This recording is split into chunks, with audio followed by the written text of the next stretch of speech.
many of the greatest artists don't wait for inspiration. They just get to work. They just show up and do it every single day or every single time they schedule a session, and they just document whatever they come up with and then they move on. And same is true for painters or musicians. This is the Self-Recording Band Podcast, the show where we help you make exciting records on your own, wherever you are, DIY style. Let's go. Hello and welcome to the Self-Recording Band Podcast. I am your host, Benedictine, and I'm here with my friend and co-host, Malcolm Owen Flood. How are you, Malcolm? Hello, I'm great, man. I am going on a documentary making trip this week, and I am so excited. I can't wait. Yeah. We're going to be on a boat out in the Gulf Islands. It's pretty magical. What a great way to make a living. Totally. You've been telling me about that. It's really, really exciting. I don't know if you can, probably not. You can probably not talk about details yet, but... Yeah, I'm just going to play it safe because it's always better just to be like, there's a gig and then not say anything else about it. Yeah, exactly. But it's really exciting. Cool. Other than that, how was your weekend? It was amazing, and honestly, mainly because we had our meetup. We did like a Zoom Facebook, or not Facebook, but a Zoom meetup with our members from our Facebook community. Anybody that's listening and doesn't know what we're talking about, you are missing out. We have a free Facebook community where people have conversations about recording their own stuff and exactly what we do. It's all about this podcast, essentially, right? It's the same platform. And Benny and I got to meet up with about 20 of those people, I think. And it was so much fun. So we had people submitting songs, and we got to listen to them and kind of critique their engineering and mixing and songwriting and stuff like that, and go through it as a group, which was really valuable. I thought everybody chimed in with some really great thoughts as we went, and it seemed like everybody had a blast. And I totally did not expect there to be people from so many different parts of the world. So that really made my weekend. It was such a good time. Absolutely, yeah. The fact that they were from all over the world was awesome, and also it was not just us talking, it was a conversation. Like, people had feedback for each other and everybody was chimed in, and they were very respectful and kind, and like everybody was using the chat, and then some of them were actually talking to us on Zoom and to each other, and it was just such a cool atmosphere. Because meetings like that, I was a little afraid that the more people we have, the more chaotic it could be, but it was far from that. It was super helpful, respectful, and like really valuable for everybody. And I think... Yeah, you could tell from the responses, but we also could tell because people told us in the comments, in the chat, and like literally 10 minutes ago or so, we got 2 more comments in the Facebook community where Joe, for example, says, thank you both for making it happen and for the quality feedback. A really useful session. Great to meet some of you too. Looking forward to the next one. Oh, amazing. Yeah, and Dan says, thank you so much for doing this. The feedback was so helpful, and it was great to see the other members. Looking forward to the next one. So yeah, people really enjoyed it. And what we did was we listened to songs. People submitted songs, 10 songs. We got through 5 of them at least in 2 hours, 2.5 hours. But people submitted 10 songs, and we listened to them. We gave feedback. And I think everybody could take away valuable lessons from that. And we would try our best to do the next, the remaining 5 songs as well in another session, and then see what, like, take it from there and see what we can do with this in the future. Definitely. Yeah. Again, if you're listening to this, go on Facebook and Google, or not Google, go on Facebook and search the Self-Recording Band. You'll find the community on there. Or actually, Benny, you have like a direct link because you're smart and clever like that. Just give them that. I actually assumed that by now you would know the URL, like that. Now that I've said it 100 times or so. It's the selfrecordingband.com/community, right? Yes, exactly. Yes. You did it. That's where you go. And the selfrecordingband.com/community. Or just Google, as Malcolm said, the Self-Recording Band community on Facebook. I think Google is synonymous for search at this point. So, yeah, it totally is. Yeah. And just meet us and say hello and, share your knowledge and ask questions. So what we're doing today is, I think it's less of, like, it's not so much, there is obviously always education, of course, but it's less education than it is actually a challenge for you and a big call to action for you. Because today we want to challenge you to be creative fast and to put your music out there, or at least capture ideas as fast as possible, and see what that does for you, and see how that improves your what you can take away from that. It might improve the quality of your recordings or your songs. It might improve your workflow. It might improve both. You might learn valuable things about your process, about yourself, about the way you write, record. And Malcolm, I think you should explain the challenge to people, because you've done it with a client of yours in a similar way. Yeah. So first off, I think I want to give credit to Rick Rubin for the idea of like even doing an episode like this. In that I heard that he was pitching challenges like this to get his clients developing their songwriting ahead of albums and stuff like that. And I was like, you know what? We talk about how somebody needs to be the producer on the records that are the people listening to this are making, and that can be a really hard job to do yourself, right? Especially if you're a one-man person. So why don't Benny and I get in your corner and offer like some production? We're your virtual producers in this case. I mean, we're not overseeing the project, we're not communicating directly, but we can offer little prompts every once in a while to help just kind of force creativity and push you to try new things. And yeah, I thought this would be really fun to just try out and see how it goes. I'm going to say this again, but at the end of this, we're going to ask you to post your results in the Facebook community and share it with everybody. So keep that in mind as we go here. But yeah, essentially, we did something like this. I mean, my memory's pretty terrible, so it was probably a little bit different than this. But essentially, what we're pitching here today is let me give the backstory. So a band called Shed Monkeys I worked with. Sorry, I'm rambling. A band called Shed Monkeys. And if you're listening, folks, you guys rock. They sent me some songs wanting to work on their follow-up EP to the first couple songs I did with them. And they were awesome. They're a really great band. But I pitched them on the idea of just writing a whack more and just being like, let's just get too many songs and then cut backwards.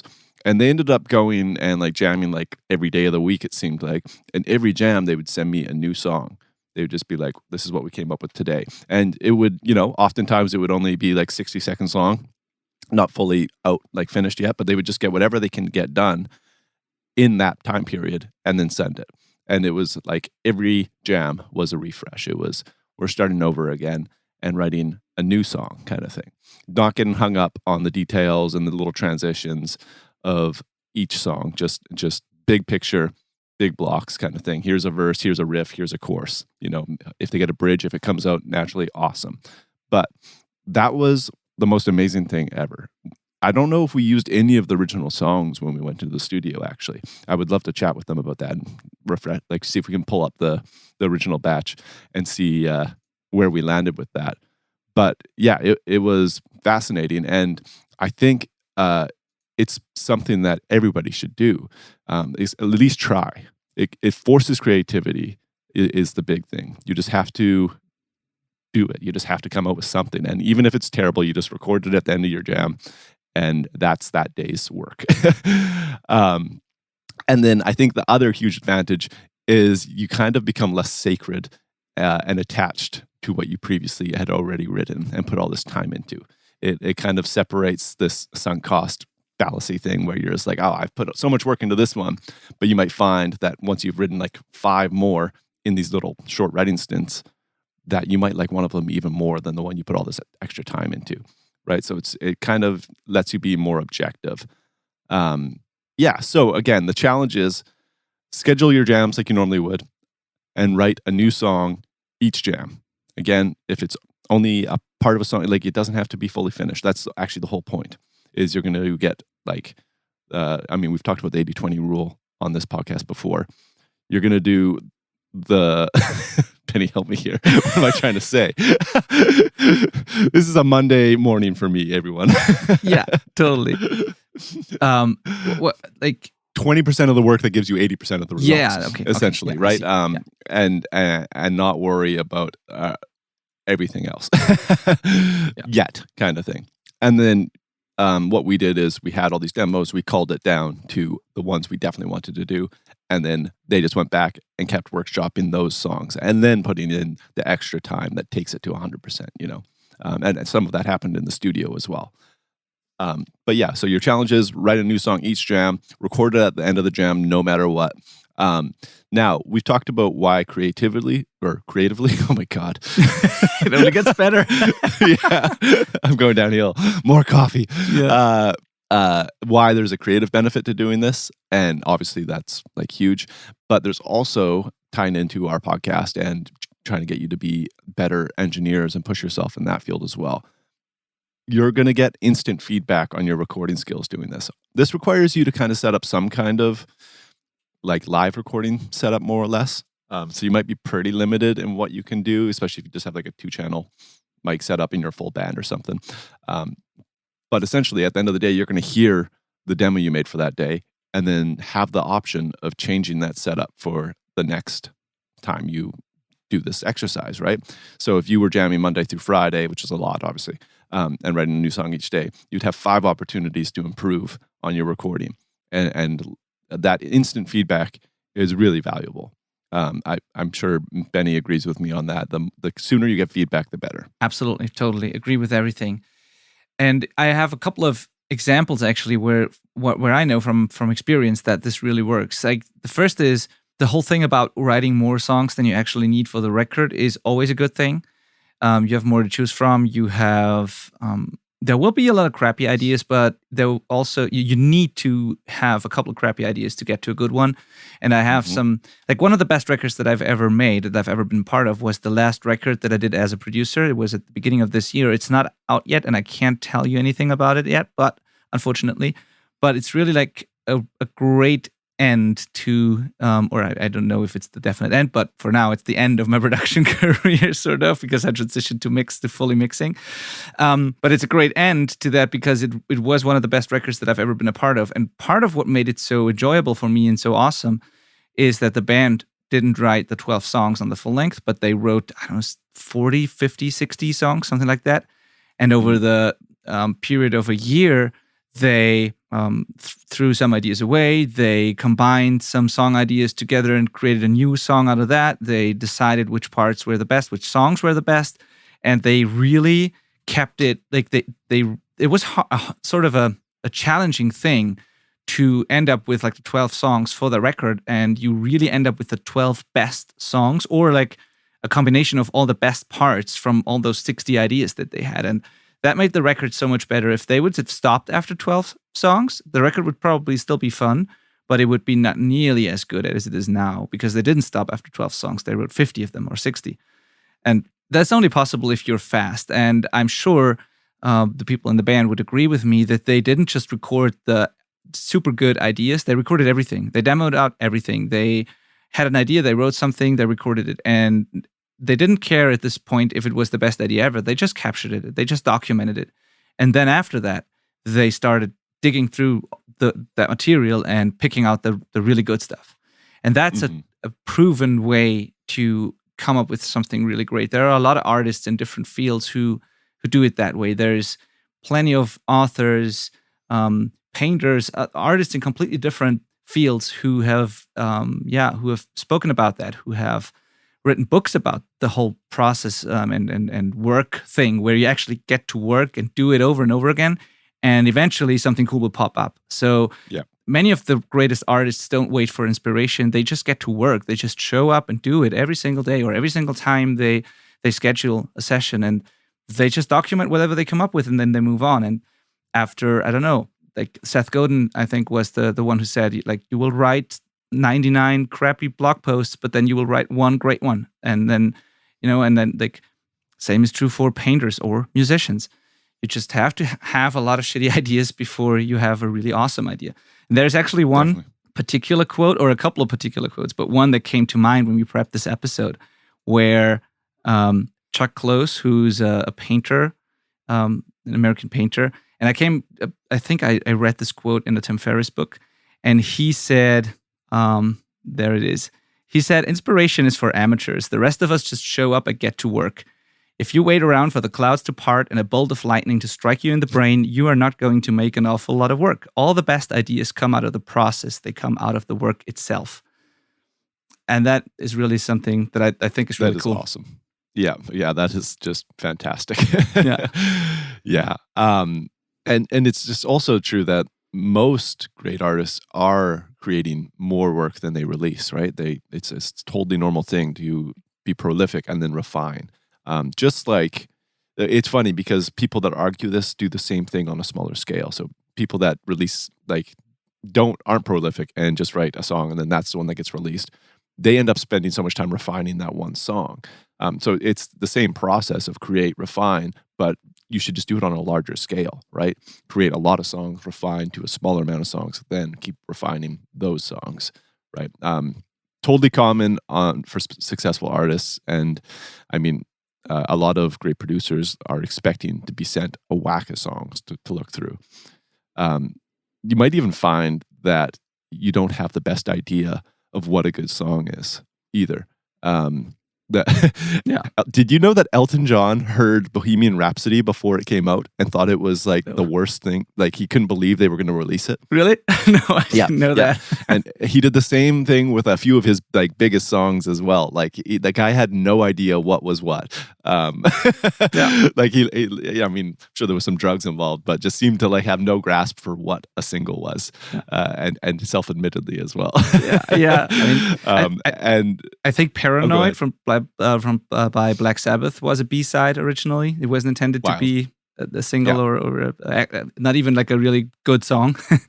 So yeah, totally. Yeah, and same things happen with bands I've produced. It's like we're in the studio working on another song, and then they show me this other one that they never sent me, and I'm like, "What is wrong with you people? The song's like 3 times as good as what we're working on." So again, I mean, that just goes to the final point of this challenge is sharing it in the community, sharing your results, and seeing what people like. That's terrifying, by the way, especially with something as unrefined as what you're going to be submitting. So get comfortable with that. It's good for you. So a couple tips on how to pull this off, because writing, like forcing creativity like that can be really tricky. And I would recommend trying to mix up your writing style through this as well. Like take advantage of this like kind of speed dating style of writing. So some just like prompts for you. You could start writing the song with a different instrument than you normally do. So if all your songs start from a guitar riff, pick up something else. Start with a drum beat or start with a vocal melody. You could find a lyric idea first, even without a melody, and see where that takes you. And then finally, my favorite is maybe write in the style of another artist. So you're like intentionally trying to write a song that sounds like another band. You won't sound like them, so don't worry. Yeah. It's totally unlikely that you'll sound anything like them, but you will end up writing something totally different than you normally would. That's part of the Rick Rubin challenge as well, I think, right? He basically challenged people to do that, like write a song in the style of XYZ, and then what happens is that they never end up sounding like that band. Yeah.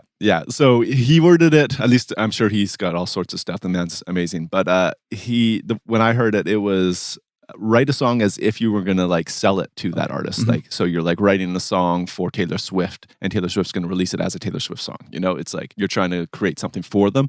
And that, I mean, that's going to change it a little bit as well. So that's a great idea. You could go for that. And again, because you're making so many, nothing's sacred. So if it sucks, it doesn't matter. It's okay. It'll never see the light of day outside of who you share it with in our community. Yeah. I really like the idea of writing a song for a different band, because I bet it totally changes the way you approach writing, and it probably makes it easier, at least to start with, because I know that sometimes you just sit there and you just don't know where to start. You don't know what your what is your style? What do you even want to write? Like, what's the song going to be about? But if you think about your favorite band and what their songs sound like, and then you just put yourself in their shoes and try to write a song for them, I bet it's going to be easier to at least find a starting point, or to at least have a vibe in your head or whatever. And then when you follow that and just play and write and capture ideas, I think it will still end up sounding not like that band. But the start is easier probably. Yeah, totally. You're absolutely right. Again, it's like whenever I meet a great songwriter and have the chance to work with one, or even just like talk to them, they're doing this stuff already. It's totally normal. Yeah. And I feel like a lot of people think that it's the opposite of being creative, right? Like trying to write a song like another person, but it's just not the case. You don't limit yourself and try anything. See what works. And it's really so important to know also that all these great songwriters that imagine like if you have to write songs for like to make a living, if that is your job, you can't rely on inspiration or on only having good ideas, because you have to deliver. Like those people need to have a process and the system, because that's their day job. That's what they do. They wake up and they write songs, and they are not feeling awesome every single day and creative, but they nevertheless they show up and just do it. And so there's really truth to that, and there is no such thing as like, I think I don't know who of the two said it, but I had two people on my other podcast, Greg Bannick and Joey Cape. Joey Cape is the singer of Lagwagon, and Greg Bannick is the singer of Trial and Between Earth and Sky, two amazing legendary hardcore bands. And both of them gave really valuable advice on writing lyrics and meaningful lyrics and writing songs in general. And I think both of them said something along the lines of, there is no such thing as writer's block, because that just means you stopped writing. And that's all it is. Like, you just have to continue. And yeah, so you're totally right. The great songwriters already do that. Yeah, totally. All right. Yeah. So then finally, just the conclusion was like, first is the challenge, writing a new song each jam. Again, no matter what, try some of those creative prompts. And then record it. That's really important. You can't just write it and then forget about it. You have to like grab it, even if it's terrible and just a voice memo on your cell phone. Just grab it. That's fine. And then put it all in like a shared folder.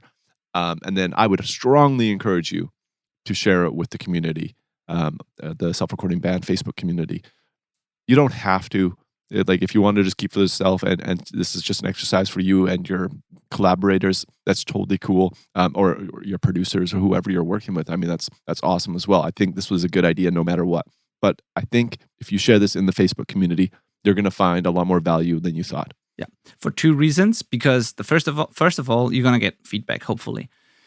And even if you don't get feedback, or if the feedback doesn't really help you, it forces you not only to be creative, but it also forces you to hit publish, or to put it out there, at least to a small group of people, because that takes courage as well. And that is also something we need to get used to as artists and producers and like creative people in general, that we need to overcome that fear of putting something out there. And you never know what's going to be a hit. As we said, like, there have been huge successes, huge singles, huge hits where the artists themselves or others didn't believe that it was a hit, but then turned out to be one. So just the practice of not only creating it and documenting it, but also sharing it with others is really helpful.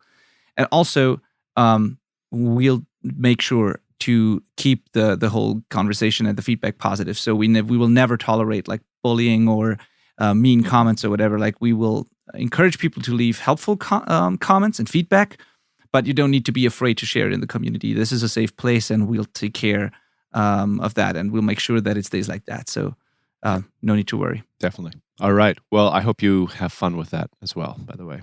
Yeah, it's all about having fun. That's also, it's not just a great exercise. It, of course, should be fun. And I bet you'll discover things that you haven't, like, that you didn't think of before, and that will surprise you. And it's definitely a fun exercise. All right. I think that's enough for today. This is a great challenge. Write these songs, put it in the folder, share it with the community. And by the way, if you are a solo musician, if you are not a band and you don't have like a jam or rehearsal schedule or anything like that, just schedule, I don't know, 5 days on your own, 5 evenings where you block out 2 hours or whatever, and on each of those evenings you just record a song idea on your own. I would say we should aim for a minimum of 3 songs. Kind of think 5 is probably better, but 3 would be enough to test this idea and see how this works for you, I think. And then anywhere from 30 minutes to 2 hours is your window of time. No longer than that. If you, whatever you get, I mean, you decide what you want to, like, how strict you want to force yourself to be.